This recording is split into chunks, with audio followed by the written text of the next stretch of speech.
مفتی صاحب، کیونکہ آپ اسلامک ایجوکیشنل سینٹر چلا رہے ہیں، جی جناب. میں یہ سمجھتا ہوں کیونکہ ہماری اس سے قبل بھی ٹرانسمیشن کا سلسلہ جاری رہا. آپ کو پتہ ہے کہ خواتین کے حوالے سے ہم نے بہت زیادہ بات کی. آپ کو پتہ ہے کہ معاشرے کے اندر بہت بڑا کردار دیکھا جاتا ہے خواتین کا، کیونکہ ایک خاتون جو ہے میں سمجھتا ہوں کہ گھر کو جنت بھی بنا سکتی ہے اور دوزخ بھی بنا سکتی ہے، کیونکہ خواتین کا کردار حد سے زیادہ ہے. تو آپ کے پاس تو بڑی تعداد پڑ رہی ہے دیکھا جائے، تو کیا پیغام دینا چاہیں گے ان بچیوں کو، خواتین کو جو علم دین سے بہت زیادہ دور ہیں؟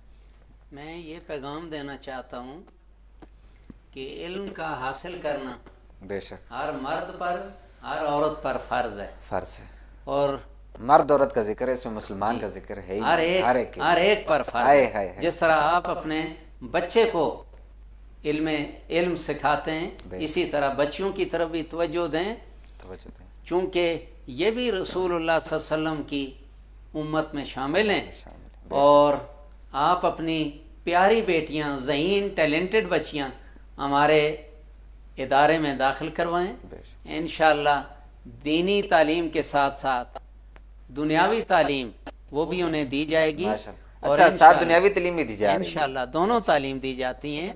اور الحمدللہ اسکالرس پڑھا رہے ہیں، خواتین ٹیچرز ہیں وہ پڑھا رہی ہیں، با پردہ پڑھایا جا رہا ہے. تو اپنی قیمتی بچیوں کو حضور کے دین کے لیے قربان کریں، کیونکہ دین میں عورتوں کا بڑا کردار ہے. بہت بڑا. سب سے پہلی اسلام لانے والی خاتون حضرت خدیجہ رضی اللہ تعالی عنہا آئی تھی، اور سب سے پہلی شہید ہونے والی حضرت سمیہ ہی ہیں. تو یہ تو مجاہدہ بھی ہیں، یہ مجاہدہ بھی رہی ہیں، یہ تو سفیر بھی رہی ہیں.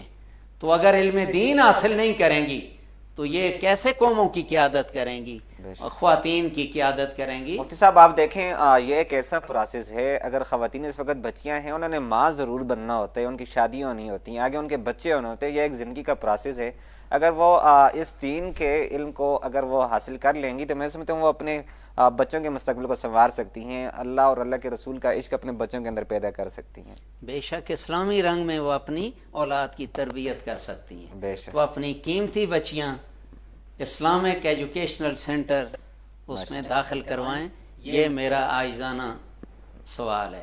ماشاءاللہ جی، ضرور جی، کیونکہ خواتین کے حوالے سے بہت پیارا مدرسہ، انشاءاللہ ہم بھی اس کو ضرور وزٹ کریں گے مفتی صاحب. اور جتنے لوگ ہیں خاص کر اکثر دیکھا جاتا ہے کہ لوگ بیچارے اس وجہ سے پریشان ہوتے ہیں کہ ان کے کالج رہ جائے گا، ان کی یونیورسٹی رہ جائے گی. تو مفتی صاحب نے ساتھ یہ بتا دیا، واضح کر دیا کہ ساتھ ہی ساتھ آپ کو دنیاوی تعلیم بھی دی جائے گی.